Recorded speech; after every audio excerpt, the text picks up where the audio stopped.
The idea that I'm pushing these days, I tend to every few years adopt a new idea about the universe and try to convince myself that it's true. So the idea that I'm into these days is Hylozoism. People tend to think I made this word up, but it's a genuine Wikipedia word. And it's this idea that everything is alive. Every object is alive. Everything is conscious. And not in some vague sense, but in a literal sense. That there's some sense in which a stone is alive. It's not sort of the pantheist notion of the universe being alive, although that would be the case as well. But it's saying that each individual particular thing is alive. This handkerchief is alive. That screen is alive. The air currents are alive. The atoms in the room are alive. The galaxy is alive. Everything is alive. And it's not a New Age idea. It's Fechner believed it. Schiller, Kant was into it a little bit. It's not really, it's just an idea that sort of became unpopular in the last 100 years when mechanism took over. Now, how can I say that a stone, a rock, is alive? Well, a stone, if you look into it, it's got a septillion or an octillion atoms in there.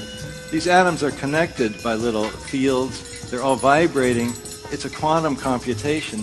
There's immense amounts of stuff going on inside a stone. How would you find out that an object is alive? Well, you need telepathy to talk to it. Can we make telepathy be something more than New Age mystagogication? Well, sure. We use quantum entanglement. That's the secret of science fiction. You take magic and you give it a high-tech buzzword, and yeah, quantum entanglement. There's a sense in which I know that I'm glossing over something important. Because obviously I know that really what a living being is, we think of it as something that learns and reproduces and is irritable and the usual sorts of things. And it does seem maybe a little bit a distinction without a difference. If I say that everything's alive, then am I saying anything at all? And perhaps at the logical level, maybe I'm not.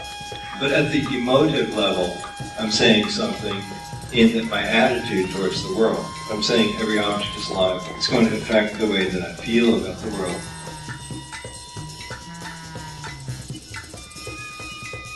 Gustav Fechner, a German philosopher in the 1800s, he said, the way we usually think of life or consciousness is that there's a few sort of bright sparks of consciousness and life, and the rest of the world is dark. So it's like this dark nighttime universe, and there's some sparks of light. We're like lightning bugs.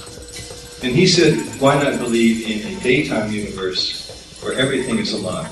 We're not the only thing that's alive. Lots of living things all around us. And it makes for a more congenial universe.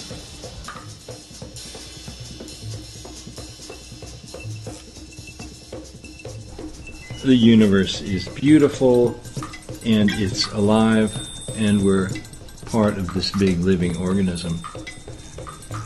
And for that reason, there's no reason to be that frightened about death.